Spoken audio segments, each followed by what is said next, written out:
Hey everybody, it's Aldo Gandhi, and I just want to let you know really quickly that our swag shop is reopened. DeepDishTees.com is where you go, and that's tees with T-E-E-S. Clever name, guys. They're the new home of our merchandise. You can get t-shirts, you can get caps, you can get coffee mugs, you can get hoodies, you can get all sorts of good stuff, and you'll help out the bar room with the purchase.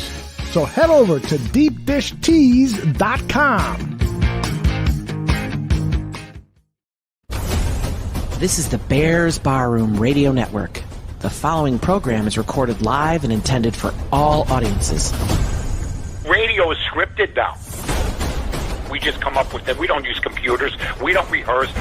We're going to talk about this next. We're going to talk about them. We're going to talk about the Bulls. And then we're going to have Brad Bixon. And then we're going to have all this. No. If you don't know what you're going to talk about in the top of your head before a show, you shouldn't be in the business. I don't know what you got. I feel like Vince Vaughn in a couple's retreat. The Sharks are circling. Old school, baby. You're listening to the Mike North Advantage, and it begins right now. That's right. The Mike North Advantage starts right now. I am Aldo Gandia. Old school, baby. I love it when you say that. Old school, baby. That's what we do. It's all good, AG. How are you, everybody? My God, I got a new office. I got a new location. Got a little paint job going. This looks like exactly the interrogation room at Shakespeare back in the day. Shakespeare Police Precinct. I even have a picture of Mayor Daley hanging on the wall in here. Just for reminiscence. For reminiscence, my friend. How are you, Aldo? I am doing well. Is that a safe behind you there? Is that where you Yeah, it's a safe. With all the money I used to have. No, it's a refrigerator. Are you kidding me? I'm having the time of my life. I see all the great shows on the bar room. I go, Jesus, I gotta step it up a little bit. I see Dan and you. I see you and this guy, you and that person, that guy, this girl, Peggy Kaczynski, all that stuff. Yeah. Just wonderful shows all over the place. And I feel great. We got all sorts of stuff that we've been planning. We actually bet. This is the first, ladies and gentlemen. Aldo and I actually had a business meeting that went off without a hitch. A 30-minute meeting, and we didn't fight. We didn't disagree. No, and you're in a shock. You're in shock. You go, you're organized. I go, hey, what can I tell you?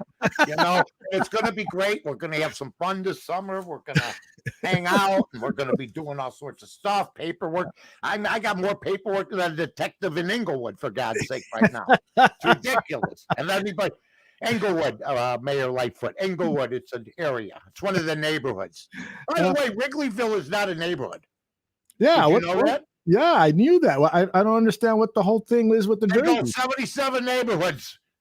Wrigleyville's not one of them because it's not a neighborhood. It's Lakeview. It's this view. It's that view. It's over there. It's over here. It's anything but Wrigleyville, but they're still nice. They're nice jerseys. Yeah, do you like them? Which one do you like better, the South Side or the actual jerseys that you fight to play in your whole life? The actual major league jerseys that since you were a kid, you wanted to wear. Yeah. I can't imagine being called up, and the first time I get called up by the Cubs, I'm wearing a jersey that says Wrigleyville, and I'm from Arkansas. I have no idea where I'm at. I don't know what day it is. Wrigleyville sounds like a movie of the week. You know, and it is. It's a movie of the day. I hung out there back in the day in the 70s. That's when it was fun to hang there. I mean, raised bleachers. Yeah. And I love what they do now. I love their whole thing. But when the rooftops had 2 lawn chairs, you know, just the people, the owners of the building with a barbecue grill, that's when it was great. When you had to sit on the ledges. Yeah. And there was no bleachers, you know? I mean, seriously. I mean, those were some times. Raised bleachers used to have a pool table right in the middle of the joint. They didn't care. I mean, it took up extra space, but that's how great it was. Man, those were some good times. I've sat up on those bleachers maybe a half dozen times. Oh. Great times. Yeah, but I go, okay, after 3 innings, let's go back. Can we go back? You're there for 3 innings. You had a hamburger. You had a couple beers. Now you're sitting up in the bleachers. You don't know half the people. Okay, I've had enough. Let's move on. That's true. That's all. I'm not saying. I was up on those roofs before when they had nothing up there. Uh-huh. So I knew some people over there back in the day, and we watched the ball game. Okay, I can't see the right fielder. I can't see, the center fielder on balls. After 3 innings, once again, this has been fun. I'm going to go down. I'm going to try to get a ticket to get in, so that's it. Now, you were at a White Sox game recently, right? Oh, baby, my guys from Prop Swap. I met them, bunch of them. Guys from Bridgeport. There was a guy from Bridgeport, great guy, Anthony. Andy was there. Guys from AM 1000, Ryan Watercott, Eric, Ian. I think that's his. Of course, my guy, who does just. If you listen to the Odds Couple, okay, and you really want to get the scoop, you got to listen to that segment, and they do a great job. And I can't remember my guy's name. I just was with them. Over at Prop Swap. I'm embarrassed. It just skips my mind. Legrand, Luke Pergande. Luke. What the hell's the matter with me? My guy Luke. I was with Luke. I was with all those guys. Great guys. I went to see Reinsdorf. I tried to come into the skybox. He didn't. Then I got ridiculed because I couldn't deliver the owner of the Chicago White Sox who didn't feel like coming over there. But I got, like I said, I went in to see him. He rolled his eyes. I know when he found out I was outside, but he let me in. That's called access, mister. One of the top sports owners in America. And where does he stand now, folks? Especially with the White Sox. Where does he stand? Pretty good. Pretty good. Get over Tony La Russa. He's not going anywhere. What a masterful job he's done. Do you know what he did the other day? Last night, he had a hit and run on. Boom. That's it. That's why Tony La Russa is the manager. Steve Stone has even brought it up. Now would be a good time for hit and run. And Stoney, as usual, was around it. Yeah. But when La Russa called it, it worked to perfection. And that broke it open. So until everything broke loose. Terrible injury yesterday for Madrigal. We don't know the extent of how much he's hurt, but it appears to be a hamstring injury. This team has been tormented with injuries. Yeah. Tormented. Yeah. And yet they keep winning. They didn't win last night, but they are. No, they won today, but Cleveland lost last night too. Right. And also, I heard Ozzy talking about he never pulled a hamstring. To be honest with you, I did. They're brutal. It takes forever. Look at these guys, though. Cleveland cooperates. They're 4 back. Kansas City, Detroit, they're done. Minnesota, I think they're cooked. I think what you see is what you get. I don't think there's any comeback in him. I'm not afraid of the Royals. I think Cleveland's your only concern. And the injuries. That's our big concern. You can't lose these top ball players on your team. Right. You've lost like 3 starters. Yep. And I always throw in McCann. Right. As another guy. That's 4 guys that you had. Now Robert and Eloy, that's going to be a while. So what Tony La Russa has done, what the White Sox have done, is phenomenal. The only thing that concerns me is when you look at this 1-loss record, these standings from MLB.com, is that record against 500 teams. All the way at the right, they are 10-13 versus teams that have a 500 or better record. Does that concern you at all?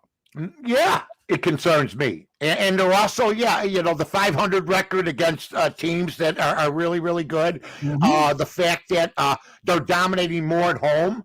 Than they are on the road. Right. Let's face it, 13-13 still respectable. Sure. Let's not get carried away. But look at the record of 500. Right. That's what you got to, or above. That's what you got to look at here. Their home record is great. Okay. Right. But here's what I really look at the end of the day. We could break down any stat we want. Okay. But they have a great lead. The other American League divisions, they don't have that type of lead. Yeah, you're absolutely right about that. I'll take a 4-game lead. There's going to be imperfection. You have injuries. Look where you're at. You're 37-24 with a manager that is so good in the dugout. The nuances of the game. And here's what Jerry Reinsdorf did tell me. Okay, now last week he told me that he thought Mercedes could hit 280, 290. Mm-hmm. Okay. One more conversation I had with him, he wouldn't mind me sharing. Out of the many millions where I drove him nuts, that we don't share. He said people don't notice the nuances of Tony La Russa in the dugout, the little things. I said, absolutely. I did. If I had a disagreement with him, I'd tell him.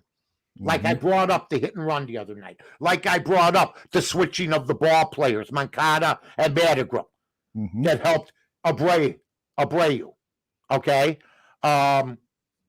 These are just things that a seasoned number 2 manager of all time, and I give Tony credit for bringing up that John McGraw did it in less games. And John McGraw, ladies and gentlemen, just read about him. Just read about it. Disciplinarian, didn't take any BS from anybody. His ball players were had certain standards. It's just read about him. Go to Wikipedia. Yep. Because I think McGraw's a better manager than Tony La Russa is, and I think Tony La Russa even acknowledged that by the amount of games it took Tony La Russa. Yeah. You know, that McGraw record is never going to be beaten. I mean, the guy with the most wins as a manager, right? Man, Connie Mack owned the team. You know what I mean? That's man. Connie Mack. He's the one. I mean, but he owned the team. That's like George Halas.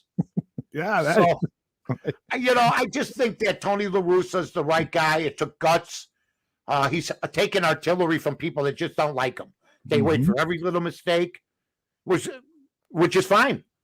I've seen mistakes all over the league. I watch. I gamble. I watch mistakes all over. I watch managers. They go to a bullpen when they don't have one. They go to a bullpen when they don't have one. So I just think, and this is from Chicago White Sox. Only worry is well, that's what I said. Basically, he's transcribing what you're saying. Yeah, how you doing, Hedvig? That is I don't know how you pronounce his name. HGG. That's his first name, and then the last name is GVVD. So it's Rick Hahn. It's Rick Hahn. He clearly has a problem with vowels. He doesn't like vowels. He's not going to pay for a vowel. You know, Rick Hahn has done some good things, so I have to acknowledge him. Like I've said many times, I never thought the rebuild was going to work, but then they did things after the rebuild, like add Lance Lynn, who I think is going to. I mean, he's just a guy that reminds me of Sutcliffe when he went with the Cubs. Big right-hander, the beard. I don't even remember if Sutcliffe had the beard at the time. I think he might have. I don't know. I think he did, yeah. Bounced around, was okay with the Dodgers, you know, just like Lancelin was okay with the Cardinals. I heard Jason Benetti and Stoney saying that many people thought that he was being picked up and almost as a backhanded slap as an innings eater, and he'd win 10 to 12. That was me. That was most people. I'll put my hand up. I want somebody to tell me after the fact they thought he was going to be 7-1, 7-2. Come on, tell me. Nobody thought that. Nobody. And I think I think there's people that thought Dallas Keuchel would be more reliable than Lynn. Yeah. The Sox pitching is really, really good right now, but it can become really, really bad, folks. Yes. Indeed. And now they're going to start playing some different teams besides Baltimore, Detroit, Pittsburgh. I didn't even bother to look at the 24-10 because baseball's subjective, but you still got to win the games. On any given Sunday, unless you're Baltimore or Arizona, or any given day, you can win. Arizona has trouble winning. Baltimore has trouble winning. but everybody else does okay. So, I mean, there's always 3-4 teams that are dogs that win every night. Mm-hmm. Now, last night I took Toronto. And that was a good bet. You know, a lot of people, and by the way, folks, celebrating my 30th year, Aldo's designed this beautiful thing in broadcasting. Yes, thank you, Aldo. And if you've noticed my Twitter feed, there's not one little sense of controversy or debate. It's all handicapping.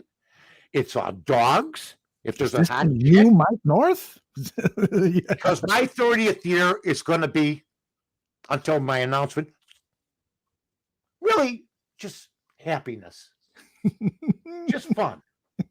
So my Twitter feed is like that. It's just fun now. I don't have to argue with the numbskulls that I'm reading about. Oh my God. Have you read the stuff? I read a few things. Justin Fields? Yes, I read a few things. By the way, I don't want to start any trouble. One guy on Twitter said last night. I don't want to start any trouble, but Justin Fields already is better than Trubisky. No, you don't want to start any trouble. Just a guy that's never played a down of actual competition is better than a guy that won 29-21. You don't want to start any trouble. We understand. And then I'm reading everybody. And these are people. Thank you, Eric. He loves the dog picks every day. They're great. I'm Mr. Happiness. So anyway, I mean, the nonsense I've been reading, these are people I respect. So I'm going to paraphrase them. They might not have even wrote it. Mark Potash, my good friend, a friend of the show, guy I love. He's great. Okay. Darnell Mooney was smiling as the ball came towards him, saying this is going to be special. Okay. Then we got a good guy, Adam Johns. I'm just paraphrasing these. He might not have even wrote it, but this is all the stuff that's going to be coming out. Mm-hmm. Okay. Footwork Supreme. Footwork Supreme. Fields already leading in battle against Dalton. Now, how does that he could know? be anybody, right? Am I reading this right or wrong? Yeah. Justin Fields seen crossing the street at Lake Forest, and gold dust blows on a car from his hair, and it cleans the car instantly. You know? That's true. That's what Fields got to do. Throw 6 TDs in one game by a bear. Who thought that? Yeah. So it's just so funny. And I just want to, and then I stop myself. No. Like a guy said last night on Twitter, and we're not the only town. They're doing this in Green Bay. They're trying to make this Jordan Love guy. Mm-hmm. I think that's his name. Sounds like he can actually do something. But then you're seeing everywhere else. Mm-hmm. This happens in every town where the press plays favorites. Because my best lesson was last year. My best lesson was last year when I heard, or whenever year, that Foles was whipping Trubisky in practice. Then I heard from somebody that actually had been to the practices. Mm-hmm. And they said, Mike, this is between you and me. I can't say nothing. I haven't seen Foles do well in practice yet. Yet we were hearing the other way around. So all this nonsense, okay, let's just let things play out. Don't you think, Els? I totally agree. You know, I was listening to a Bears podcast the other day, and Adam Johns, who used to be with the Sun-Times and now works with the Athletic. I love him. Yeah, he's a great guy. But he said during the podcast last year, you know, Nick Foles, he just looked terrible in practice. And I'm like, did you say that at all last year? Because I never heard anyone say that Nick Foles looked terrible in practice. No. So it was kind of weird. Maybe we missed it. I will tell you this, and I want to say this is how you can judge people. Not from actual. I won 4 on-air awards. I didn't win them because I was voted by them in Chicago. Mm-hmm. They were voted. One was in Milwaukee. One was in Boston. The station send the tapes. Right. Otherwise, I would have never won. Mm. But these people go, holy, this guy's good. Bah, bah, bah, bah. And I'd win. And then eventually they said, let's get rid of this award show. Anyway, that's beside the point. the best thing is I'm listening to Visson this morning, and there's a guy named Matt Humans on. Now, I don't know what's happened to Paulie Howard, but he hasn't been on in a couple weeks. You know, he just got back from vacation. It's very quiet. I'm just telling people over there what people around everywhere else is saying. You know, they don't even say what happened to him. So I hope he's okay. I think the biggest fear is that BB told me about a month or two ago that he reminded her of me. So maybe this could be anything. But anyway, Matt Humans says, I finally found somebody that can't stand Jay Cutler besides myself. He said, here's a guy that sat out an NFC championship game with not even damage to his knee, a sprained knee. He didn't want to play. He sat there on the sidelines. He was so overrated. You know, he was the worst leader you could have. I couldn't believe it. Then I find out Matt Humans originally was from Chicago, but he has spent 30-some years in Las Vegas. So this was from afar, but a Bear fan, no doubt. Knows his stuff, and I wanted to salute him. Thank you. He said he brought up stuff that, you know, we don't need to rehash that Cutler did. And, you know, the other guy, Mitch Moss, called him a sourpuss and stuff like that. Absolutely right on for you guys. And now these same people who glorified Cutler are saying that Justin Field is going to fly in without wings and land, and then he's going to set the world on fire. So we'll see what happens. We'll see what happens indeed. Mule Skinner asked the question, when are the Bears allowed to wear full gear? That's not until actual training camp opens in August. Yeah. They used to have to wear full gear walking around in the dorm rooms. But now, right. You know, they really don't do a whole lot. They really don't. I mean, I heard McMahon talking about the training camps back in the day that he says this, and he says, we beat each other up the whole year. We practice against the toughest defense in football twice a day. And by the time the playoffs came, he goes, this has to attribute, we were dog tired. We were dog tired. We beat the crap out of each other, he says. And now that you look back, had they been having the training regimentation, would they have been better? I got to believe that beating the crap out of having Otis Wilson rushing you, or, you know, and you're Jimbo Covert, and nobody's winning. Right. There's standoffs and there's fights. McMahon said there's fights every day. Yeah. I think that does take its toll. I'm glad we got the one, thank God. What do you think, let's go back to the 69 Cubs. Hey. They played every day out in the hot sun. Do you think that by the time they got to September, they were just drained? I was a vendor there, and I was drained by September. And I was 16. Navigating those stairs wasn't easy because they had people actually sitting on the stairs back then. Yeah. They were sold by, they didn't know how to handle it. I mean, they sold standing room only, but people started sitting on the stairs. So the vendors had to go through a real thin corridor, you know? And, I think that had something to do with it. But, you know, and they ran out of gas, but they didn't, you know, you had Fergie Jenkins and stuff like that. Best thing I would say is it had something to do with it. You have Paul Popovich, you had a couple other guys, but their subs weren't that good. DeRoche really didn't do a lot of playing. He went for the enchilada, and he ended up, I think, losing it. And, you know, the Mets were just terrific. The Mets were terrific. They couldn't lose. Yeah, they really had a great, fabulous run.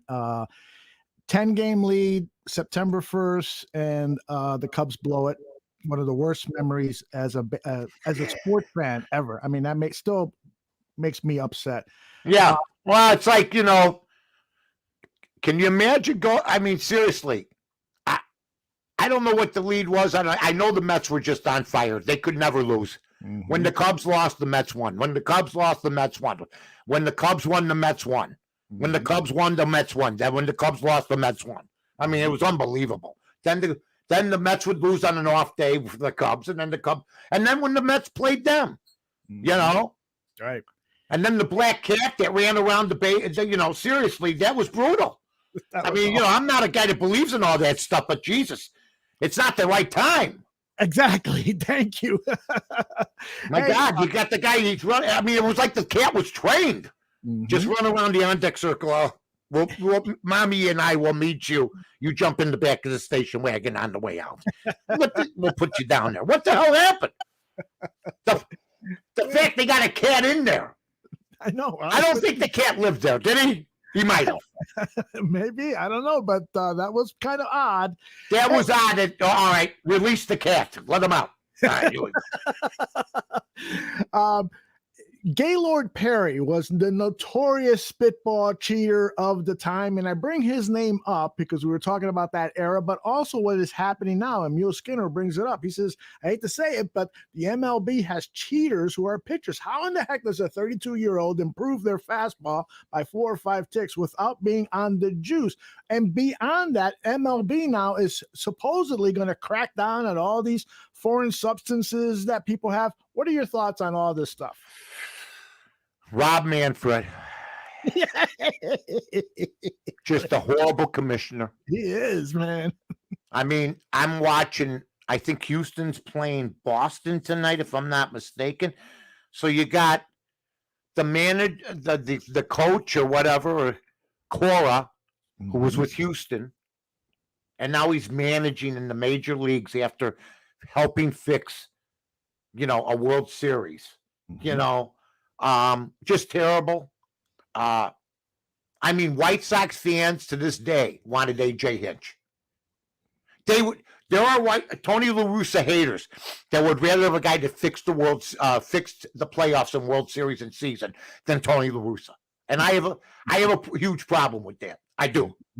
Don't go preaching about, okay, he drank and this and that, and he shouldn't have done this, he shouldn't have done that. You guys wanted AJ Hinch. And you're going to talk to me about Tony La Russa, who at least has honor. He may not be perfect, but he's got damn honor. He ain't trying. He's trying to win fair and square. Maybe he isn't. Now people can bring up the steroids. Everybody was doing them, and they're doing them again.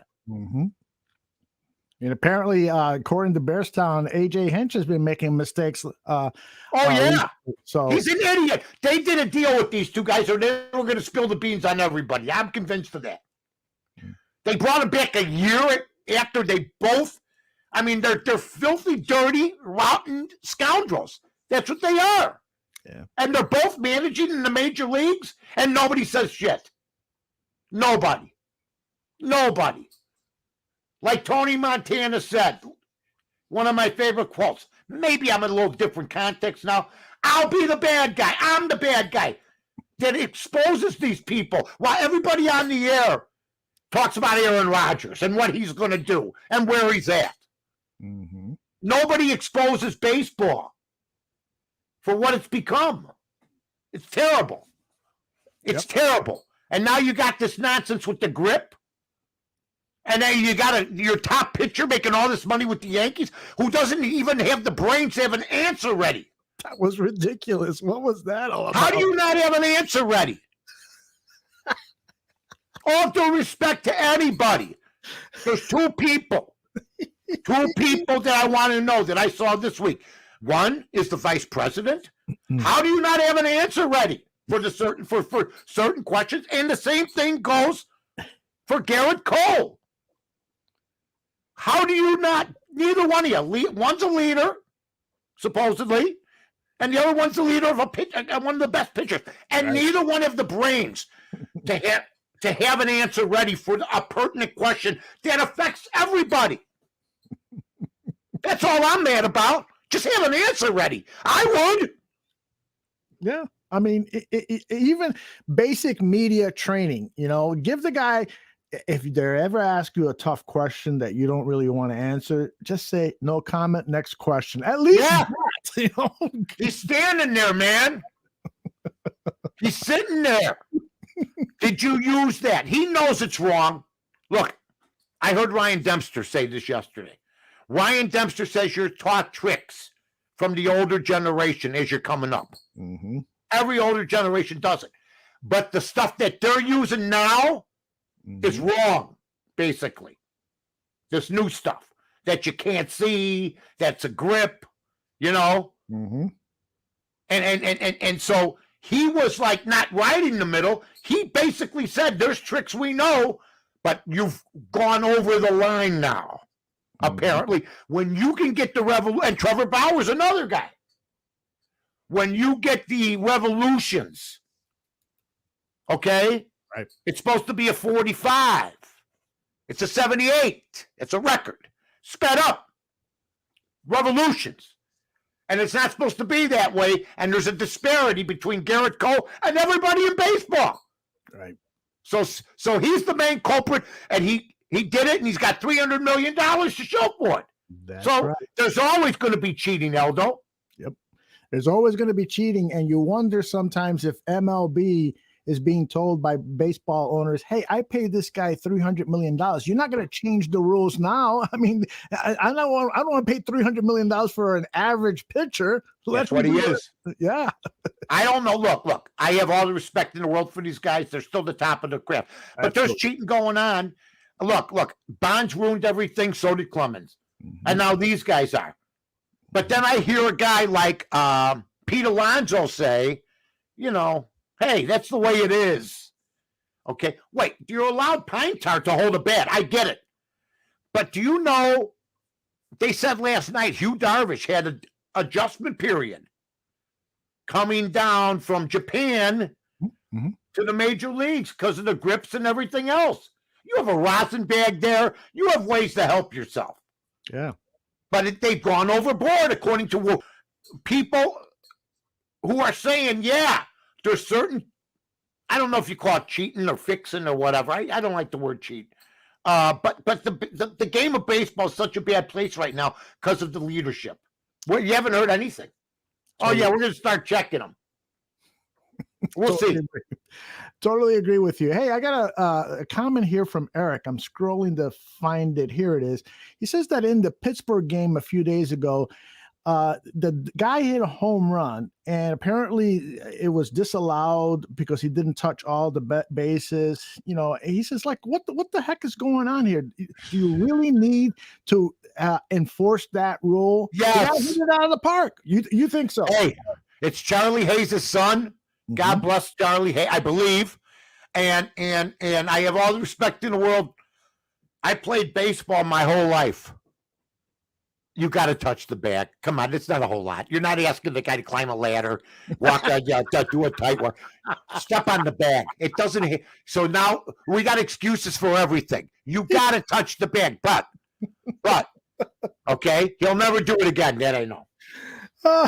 What do you think about what Eric goes on to say about the 4 balls? If you're going to intentionally walk somebody, just say, take your base. Well, that's fine. That's fine with me. And there's other things that they want to institute. They want to bring in bigger bases now. This whole thing, everybody's out of control in this country right now. I had not heard that. Bigger bases. Yeah, they want in the minors. In the minors, they're making the bases bigger. What for? You know, to avoid collisions. You know, don't run into each other. You got to get a memo out to these people. You know some of them. I mean, please. I mean, my God. I mean, and then netting's all the way down. We're going to have netting over the top of the stadium soon. Netting all over. You feel like a smelt. You feel like a smelt. You go for a foul ball. You're hooked up. My God. And it's 320 feet from home plate. A smelt. Last night, there was a woman that caught the ball, or yesterday with a baby in her arms. Okay. Yeah. And she was so happy. I said, if there was a net there, it would have ruined everything. Yep. You know, just like replay. Replay's good. Oh, I think replay stinks. I haven't seen a good manager's argument in like months. Come on. I put up on Twitter yesterday at Barroom Network a call at the White Sox game where the ball was at least a foot inside out of the strike zone. And the umpire called it a strike. I'm like, what the heck? But I don't want to see robot umpires. No. Why would you want that? The part of the game is the beauty of the umpire and the discussion between the batter and you're not going to get everything right, just like pitchers don't get everything right. They throw a hanging curveball when it's not supposed to be. Right. You can't fail in this country anymore. You got to have big brother watching over you. Look, failure was at my middle name. You gotta knock on keep knocking. That's it. And now I got life. I got life made. You just keep clawing away. Yep. But you're not going to prevent people from injury. I mean, I'm doing this nonsense. The bubble made the NBA players more susceptible because of injury. How? They didn't go anywhere, and you had the training staff there. So this nonsense. People get injured every year. I mean, my God, it's ridiculous. Baseball's filled with injuries. And you know what? Hamstring injuries, stretching. I never did that much stretching. Never did. I felt like it was like a rubber band or a piece of paper. You're gonna pull them because you're stretching them to the limit, just warming up. Run around. Yeah. You ever see horses get down and start stretching? No. I mean, they run around. Hey, wait a minute. I can't be with you. I got to do some. Wait, where's the rubber band? Secretariat. No, he ran around. Just run. I see the White Sox are they're like alligators. They're crawling like they're in the Marines. Run around. People, all they do is get hurt. Run around. Just run around. I love it. Somebody was saying the other day they should allow collisions at the plate again. And then the counter argument was, well, you got all these guys, you're paying them all this money. Do you really want them to get hurt? I'm okay with no collisions. Okay, I'll do the catcher thing. I'll make Joe Torre happy since he's helped ruin the rest of the game. From the 10th inning crap to the nonsense of the 7th inning doubleheaders and all this crap. Okay? It's just ridiculous what's going on. The netting all the way around your favorite stadium, okay? Because people look at their phones and don't pay attention. Then they get knocked in the head. And then everybody suffers because 4 people in a whole calendar year have things happen like that.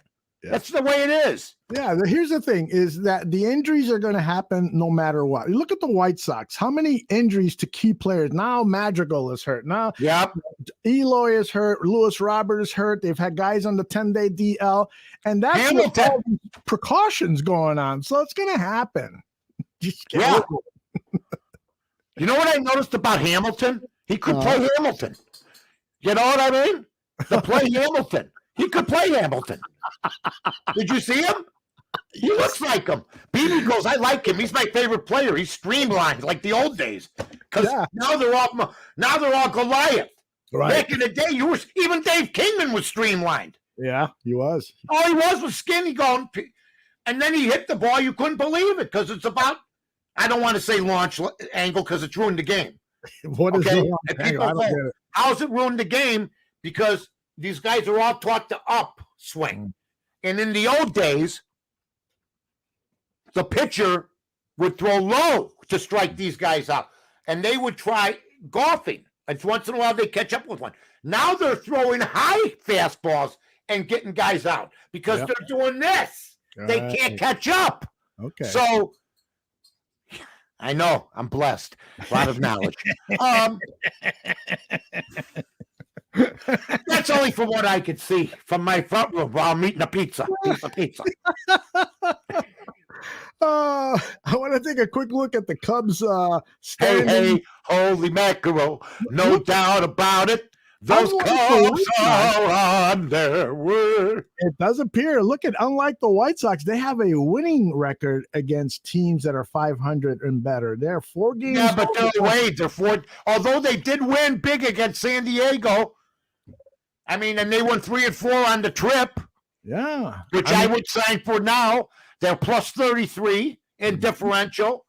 Far and away, I think the Darvish deal is the deal that if they don't win it, I think comes back to haunt them. And I know that. And by the way, I heard people panning Jake Arrieta. They don't trust him still and everything else. I've always said sometimes it's where you're at. He's a better pitcher with the Cubs, period. Yep. And he pitched against Darvish, and he did the job. So Darvish, that was a big game for the Cubs, you know? It was. To go 3-4 on the road trip on the West Coast used to be the worst. Mm-hmm. The road trip to Houston used to kill us, and then the West Coast trip used to kill us. So they're doing okay, man. And Chris Bryant staying in case I notice he sat against Darvish. Mm-hmm. You know, yeah. Why did he do that? I don't understand that. Well, it's good to have a rest when that guy's pitching. But if we would have kept him, I think we're running away with it. I totally agree. I mean, I understand, you wanted to bring in some young players to the organization, but this guy was just starting to pitch like the Yu Darvish we thought we were getting. Last season, he was totally different than his first 2 seasons with the Cubs. The first season, he didn't pitch at all because he was injured. And then the second season, he was okay. His third season with the Cubs, he really started to come on, and then we get rid of him. I don't think Jed Hoyer thought this team was going to do this. I think you're right. And I don't think that he saw what Vegas thought, 79. He saw stars that were paid handsomely, not great, because they can get more, and they will now. Mm-hmm. He saw them without the carrot in front of their nose anymore, how they performed after the World Series. He was there for the whole thing. Right. They underperformed. And now he's seeing, now that it's money time, that's just the way it is, folks. When you deliver during money time, they'll get a 3, 4, 5 year deal, and then they may stink the first 3 years. Mm-hmm. You know, like Lindor, or other guys forever in free agency. Right. So I don't think he thought this, and I think they're in shock. And now what are you going to do? You have to go for it. You got to go. And Rizzo, I mean, I know people that would rather have Rizzo than Bryant. Bryant plays 5 different positions, and I thought it was a shortcoming, but he doesn't make mistakes. And I think if you had to have your difference between the two, it's a tough decision, but I'd probably lean Bryant. Mm-hmm. Except for Rizzo, it seems, Rizzo's got back issues. Bryant had shoulder issues, more or less. Right. So I'd lean towards Bryant. I don't know which way you'd go. I worry about Bryant's age, but Rizzo's not that much younger. He's only a year or 2 younger, right? So, and Bryant's a homegrown kid, right. Even though he's from Vegas, he went through this. And Rizzo was from the Padres or wherever he played for, which is not bad because Konerko was from the Dodgers and the Reds organization. I like them both. I mean, if they win you can't break it up. If they're in first place and they break it up, whoa. Yep. Whoa. Yep. And then they're going to bring it. Now they can make some money. Mm-hmm. And bring back everybody, I guess, at full capacity finally. So yeah. I think it's going to be, let's go for it. That should and you should look for help if you need it. Mm-hmm. You mentioned full capacity, and it begins this weekend against the Cardinals. And I looked up, between this entire rivalry, both the Cardinals and the Cubs have 12 players in the Hall of Fame, where in their plaques, they're representing that team. The Cubs right. are the Sox. Those are the players on the screen that are in the Hall of Fame with the plaques with the Cubs. And then the Cardinals have Lou Brock and one other guy who should have been with the Cubs. His name is going to scroll up here in a second. Oh, Bruce Sutter. Right? Yeah, Bruce Sutter should have been in the Hall of Fame. What happened? He won with the Cardinals, though. Yeah, Bruce Sutter to me is the best relief pitcher I ever saw for a stretch. Absolutely. But what happened?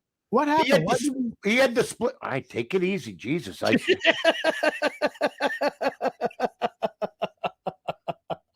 getting all excited here. Don't get me started about the shots. I went in finally to get the shot. I get the shot. They go, no more. Everything's good. I go, full capacity. Just go. You could kiss somebody you don't know. North's got the shot. All right. No, Bruce Sutter to me had the best split finger fastball I have ever seen in my life. Yeah. And I thought as a Cub playing on inferior type of teams, entertaining teams, he was great. So you're right. There's an argument. But there's also the argument that he was good on both. Now, Yeah. like Carlton Fisk was good on both with Boston and the White Sox. Right. So if somebody says Carlton Fisk is more Boston Red Sox, I got to sort of accept it. Yeah. And if somebody says I think he's more of a White Sox, he's probably the best free agent out ever signed by a Chicago team. Him, John Lester, me being two, right? Yeah, I would agree with that. I can't off the top of my head. Carlton Fisk was a monster for the Sox. Oh my goodness, yes. He was great. Mm-hmm. You know, Neil Stopchinski says Lou Brock, his father's favorite player ever. Lou Brock was I'm glad Lou's last name wasn't Stopchinski. Okay. But I got it right the first time. God bless you. Thank you, Neil. And I believe it's Neil or Neal. Just me. Neil spells unless you're from another country, which you look like you are. From Poland. Great people. Oh, Neil is the co-host of Draft on Tap. He's a scout, and he has told me the story behind the spelling of the name, but I won't get into it because it's as long as his last name. I love it. I got it right the first time. It's ultimate compliment. Salute. Yes. So the Sox look good. The Cubs look good. We both teams will run differentials out of this world. So everything's going well. I mean, it's a fun time in Chicago. It is a fun time.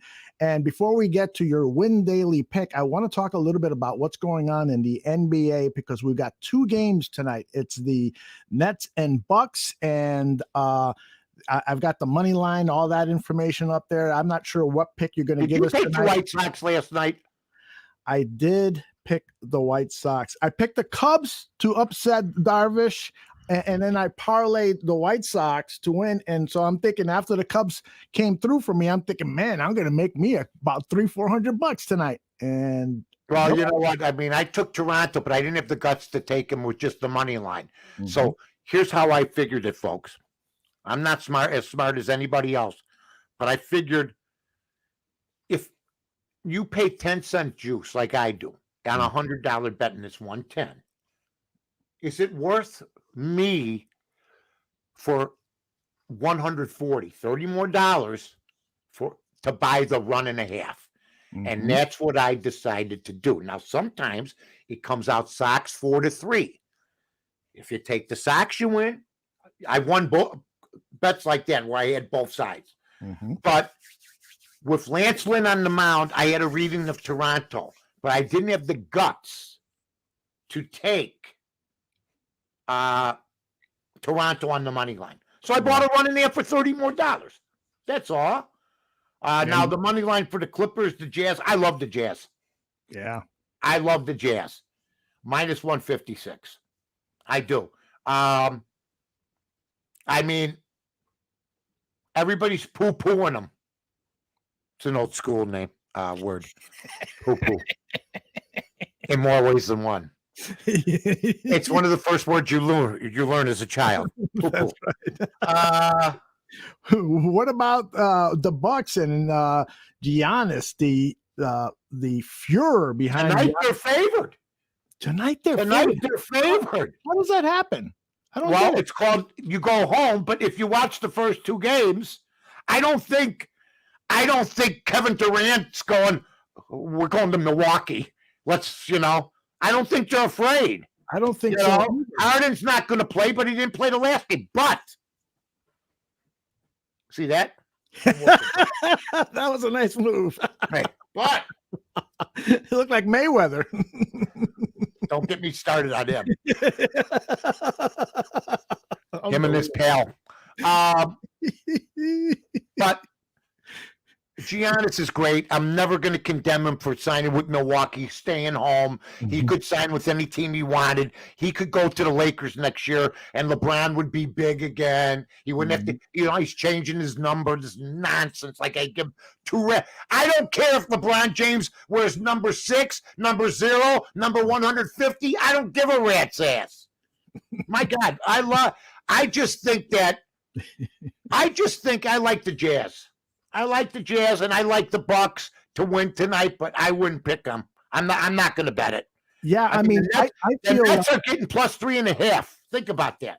I don't get that. To me, I think I'm gonna dig into my jelly bank and bet on the Nets. I like the Nets. Yeah, I like the plus 130. I like the fact that getting 3.5. I might bet the 20-50. Why wouldn't you? Why wouldn't you? Right. I mean, people felt like fools in game 2, but the change of venue, I don't know. Mm-hmm. I mean, Middleton's got to play better. Mm-hmm. But really, I mean, Middleton and Holiday, they got to show up and they got to help out Giannis, who they're trying to tire out. Right. It's pure and simple. I mean, the Nets, you got to guard them. If you're going to let them have 28-foot shots, 30-foot shots that they're trained to take with 3 feet of space between you, you're going to get killed. Go out and defend. You have to defend. Look what's happening to Denver. They don't defend. Mm-hmm. Okay? They don't defend.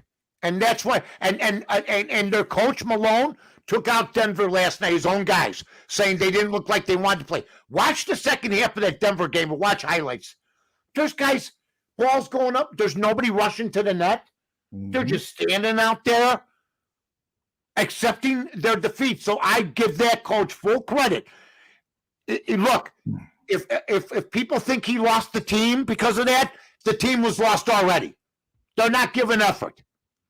They're an embarrassment, the Denver Nuggets. Right. It is. So, and that includes Jokic. He's got to play better. Everybody's got to play better. Mm-hmm. He used the word that the team quit.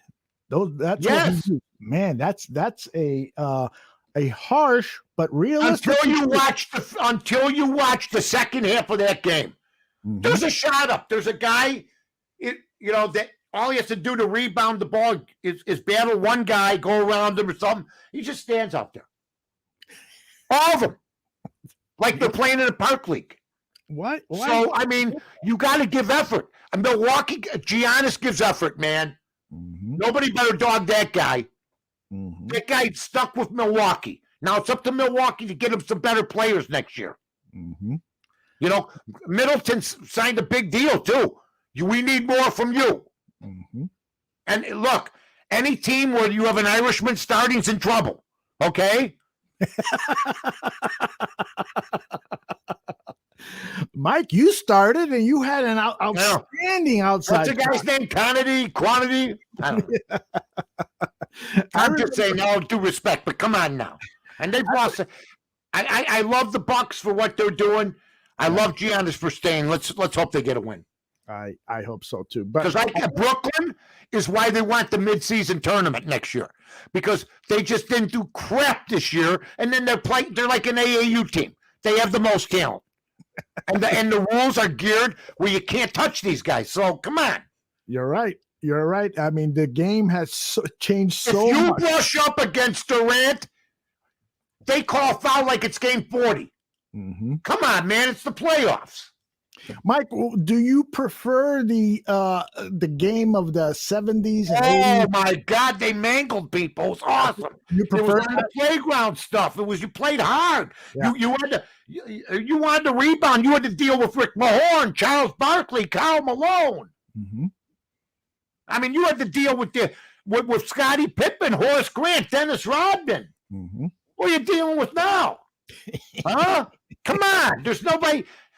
I mean, Trae Young runs the court against guys that he could never do that in the 80s. Never. No way. Could never do 40 points. Mm-hmm. He'd get killed. Mm-hmm. They'd hand check him out of the league. They would. And everybody knows it. That's why Iverson was special. He was. It's like Tiny Archer. Now, maybe this kid's the same way. But, man, he dribbles right into the middle of the lane and does a finger float. He would have been knocked on his ass 50 times. He couldn't have even gotten into paint. That's right. That's what's happened to defense. You don't need to play great defense. You got to outscore everybody. That's the NBA now. You'd rather take threes. I mean, yesterday Denver was like 14 of 44. Is that fun basketball? Mm-hmm. Yeah. People say, totally Mike, you started out the show a little shaky, but now you really can't turn down. If you drove the lane like that little pipsqueak, and I love him, Trae Young against Liam Beer. He'd pick you up, take a bite out of you, and throw you in the stands. They did it to Jordan. Oh, my God. They did it to Mikhail Rambis. Mm-hmm. I mean, come on. I mean, the ABA style is a reason the ABA, look, they got 4 teams from the ABA to the NBA. The ABA was a great league. But the 3 was huge. They promoted that. And that's what's happened to the NBA. It's turned into the ABA. And yeah, you know what? There's got to be an in-between. Because if you can't play defense by hand checking or being allowed to, I mean, they call charges on guys and offensive fouls and people step in the, they don't even know what a charge is anymore. It's true. It really is. Why don't they just make me commissioner of all 4 sports? I'll save them the trouble. I'll tell you what, give me $1 million flat. I'll run all the sports. We'll bring back some certain rules. We'll get rid of it. We'll get rid of the 10-inning rule. We'll get rid of the 7th inning, but doubleheader. Okay, we'll put that you could take out a guy at second base. We'll keep the catcher collision rule in. Okay.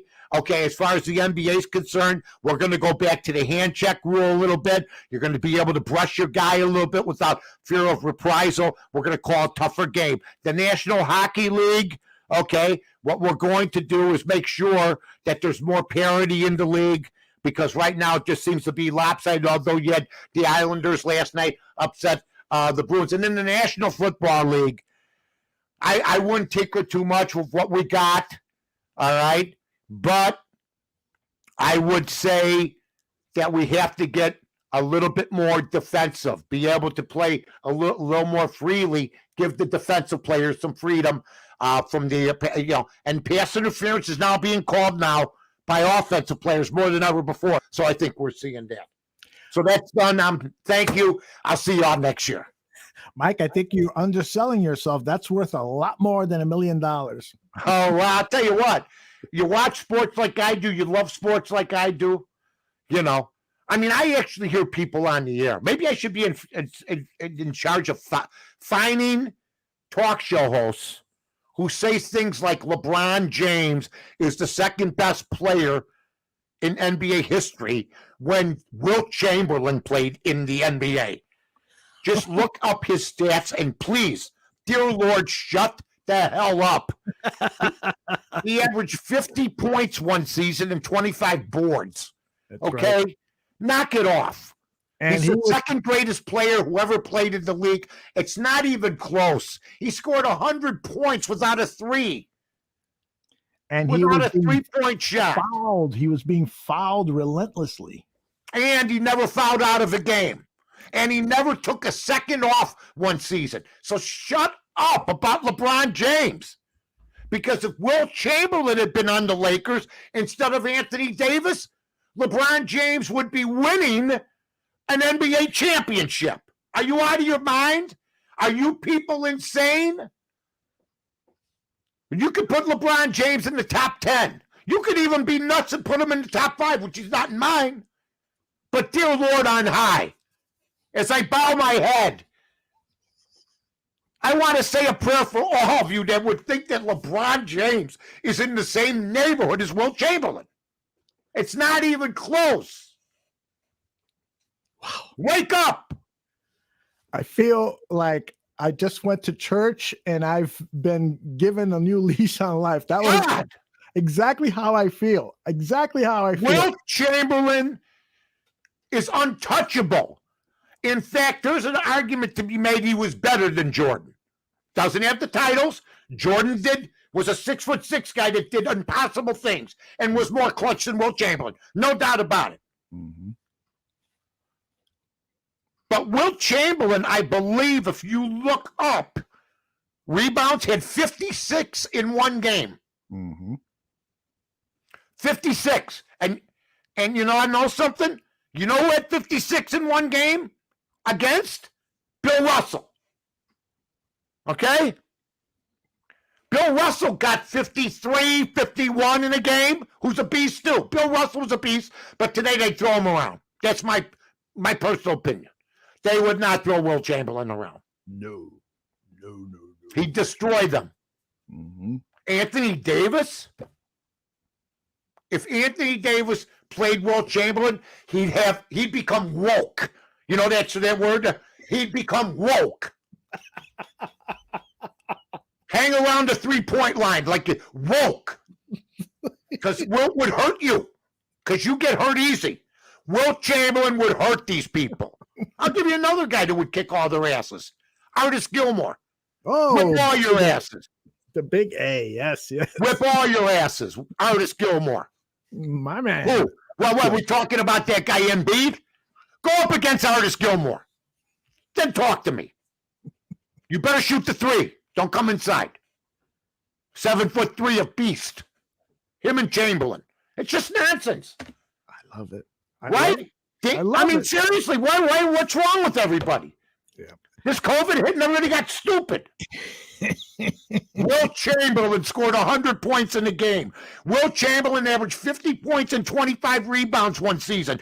Wilt Chamberlain won 2 championships when the Celtics beat the Celtics when they were a powerhouse and also won in L.A. Wilt Chamberlain averaged 48.5 minutes a game one year because he didn't foul out once and played in overtime games when they only had 2 timeouts a half. They take 30 now. 30. LeBron James, let me just say this for everybody out there. Pass it around. If anybody wants to dispute it, I'll debate him. It's not nobody's better than Wilt Chamberlain except Michael Jordan. Period. Oh, he only won 2 titles. Okay. Ted Williams didn't win any. He had 400. Things happen. He won 2 with 2 of the greatest teams ever. Philadelphia and the Lakers, that team. Okay? Now you want to go against West, Baylor, or whatever, and Chamberlain with Anthony Davis and LeBron James? And Kyle Kuzma? Why am I looking this way? You know what I'm saying. I was just admiring a recent photo of myself. All right, this is the moment we've all been waiting for. LeBron James is better than Wilt Chamberlain. WinDailySports.com. That's the place to go for your betting needs. And make sure you follow them on Twitter at WinDailySports. They are so nice to sponsor this show. And they've got the Mike North Show. The title of that show, Mike, I love it. It's called Be Like Mike, but it's in parenthesis. You have the T, so Bet Like Mike. Yeah. And another one, the guy that gave us the odds couple, Jeff Schwartz, also came up with that one, and he's helped us here, and he's going to be doing some stuff with us with another project we have. And Jeff's a good friend of ours. He's a genius, that Jeff Schwartz. A genius. Isn't he? Yes. He is a genius. Yes, he is. And I'll tell you what, when I think of greatness, you think of Jagger. You think of Ruth. You think of Ted Williams, we just thought, Wilt Chamberlain. But when it comes to handicapping, folks, I think of myself as being all that during football season, maybe. Because baseball season for everybody in May has not been pretty, and early June. It's not been good for people. Mm-hmm. I know this for a fact. I know the top people in the business. Philly Godfather. I know we're going overtime today, but that's the way it goes. Philly Godfather. Luke. Just a bunch of great people. And by the way, for you folks that want to direct message me, say, can you put up my handy? Because I'm handicap incentive now, which means I'll lose some followers because there's no more debate with me. Aldo just looked at it. He can't believe it. He goes, Mike, you're sticking to your guns. It's going to be just a positive type of site. This is my 30th year. I want to be congenial. It's the kind of guy I am. But seriously, we got some great picks here, and it started all here in the bar room. By the way, Illinois #2 in handle of all the sports books. So I'd like to say that we started handicapping before this stuff even opened, if I'm not mistaken. Yep. Here on Bears Barroom. Then we on Win Daily. Next week I'll be back. We've been on vacation. John Jansen, the winning's been too tiring, so he decided to just retire.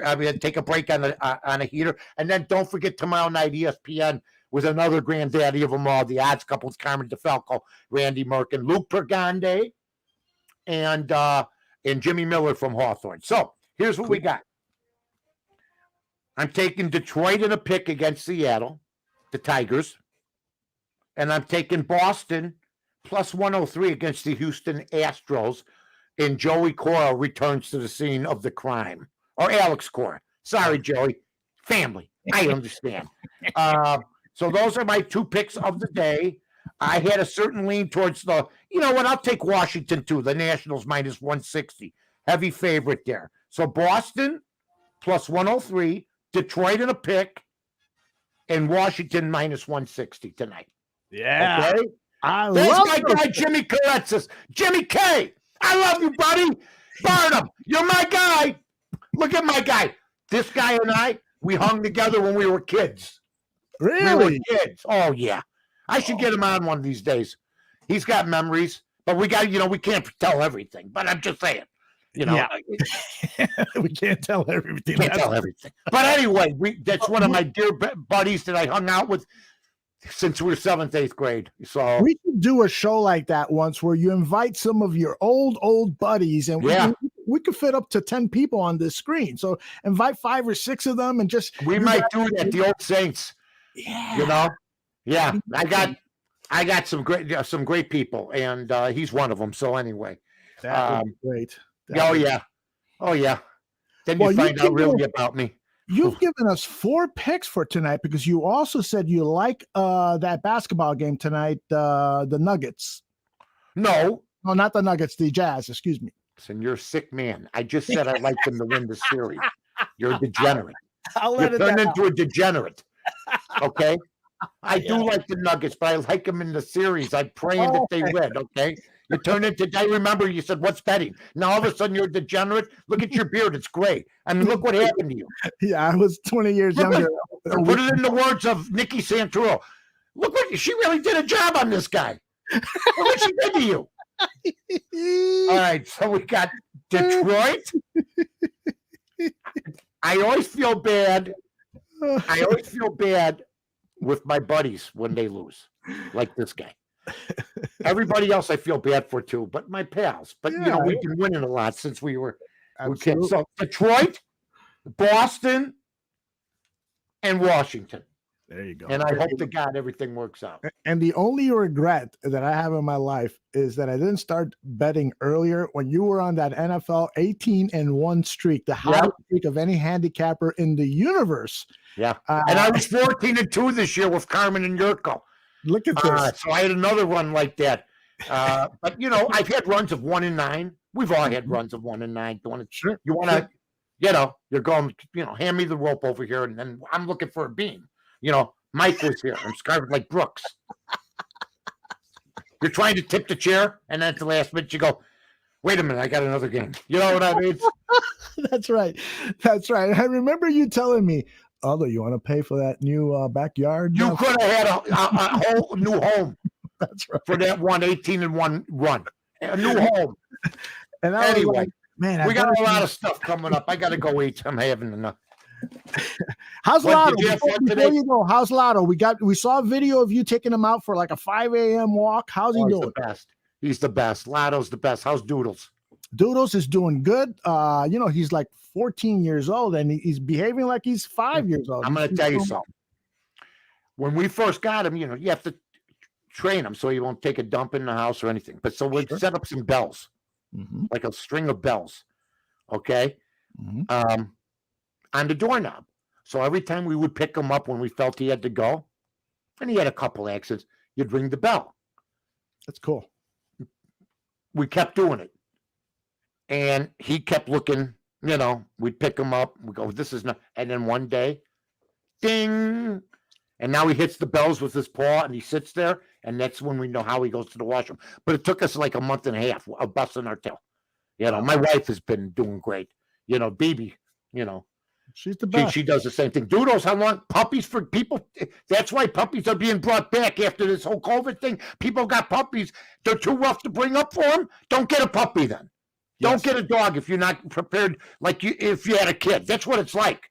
Having a kid. It's exactly that. You got to That's love it. the dog just like a kid, and you got to bring them up just like a kid. That's the way it is.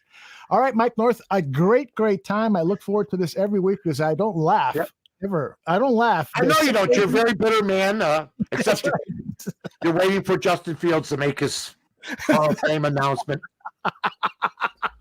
Oh, I forgot the one thing that Nagy said about him. This was the best. Every guy quoted him.